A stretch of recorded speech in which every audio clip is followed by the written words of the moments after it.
Hello जी, राम राम जी। सारा ने सारी माता बहनान मेरो राम राम। और तो भादवे तीज ने व्रत करियो जाए, हरतालिका तीज बोले बिने। तो बेंगो व्रत मतलब सारी करें माता बहना जो भी है। तो एंगी कहानी मैं थाने कहने लाग रही हूँ, तो थे सुनो। भाद्रपद शुक्ला तृतीया को हरतालिका व्रत किया जाता है। सुहागिन स्त्रियां इस दिन शंकर पार्वती की बालू की मूर्ति बनाकर पूजा करती हैं।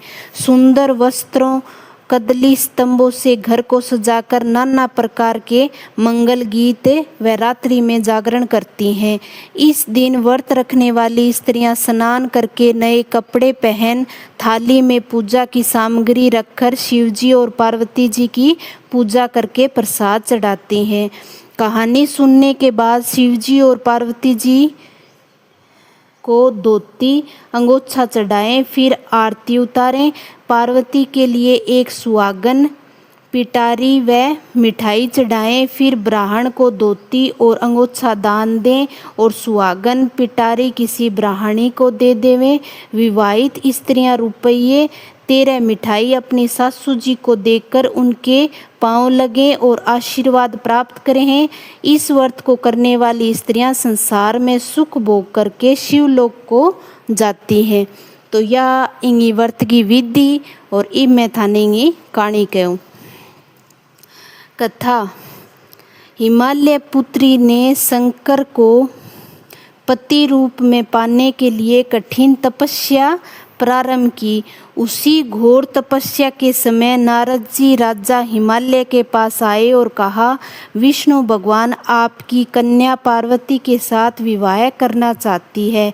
नारद जी की बात को हिमालय ने स्वीकार कर लिया। तत्पश्चात नारद जी विष्णु के पास गए और कहा कि आपका विवाह हिमालय ने पार्वती के साथ करना तय कर दिया है, इसी स्वीकृति दें। पिता हिमालय ने पार्वती को भगवान विष्णु के साथ विवाह संबंध से बतलाया तो उसे बहुत दुख हुआ और एक सखी से बोली कि मैं इधर भगवान शंकर के साथ विवाह करने के लिए कठोर तपस्या प्रारंभ कर रही हूँ, उधर हमारे पिताजी विष्णु के साथ संबंध करना चाहते हैं। यदि तुम मेरी सहायता कर सको तो बोलो, अन्यथा मैं प्राण त्याग दूंगी। सखी ने सांत्वना देते हुए कहा कि मैं तुम्हें ऐसे वन में ले चलूंगी कि तुम्हारे पिता को पता न चलेगा।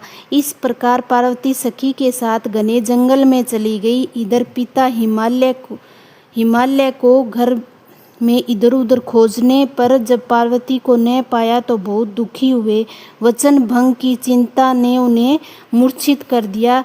तब सभी लोग पार्वती को खोजने लग गए। उधर सखी सहित पार्वती एक गुफा में शंकर के नाम पर तपस्या करने लगी। भाद्रपद शुक्ला तृतीया को उपवास रखकर पार्वती ने शिवलिंग स्थापित करके पूजन तथा रात्रि जागरण किया। पार्वती के इस कठिन तप से शंकर भगवान को आना पड़ा तथा पार्वती की मांग तथा इच्छा के अनुसार उसे अर्धांगिनी रूप में स्वीकार करना पड़ा।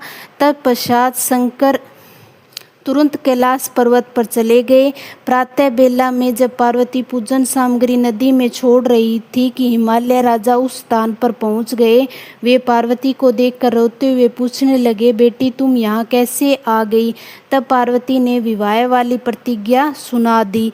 पार्वती की इच्छा पूर्ति करने हेतु उन्होंने शास्त्र विधि से पार्वती का विवाह शिव से कर दिया।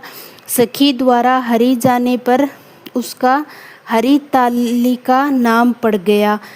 जो स्त्री इस व्रत को परम श्रद्धा से करेगी उसे पार्वती के समान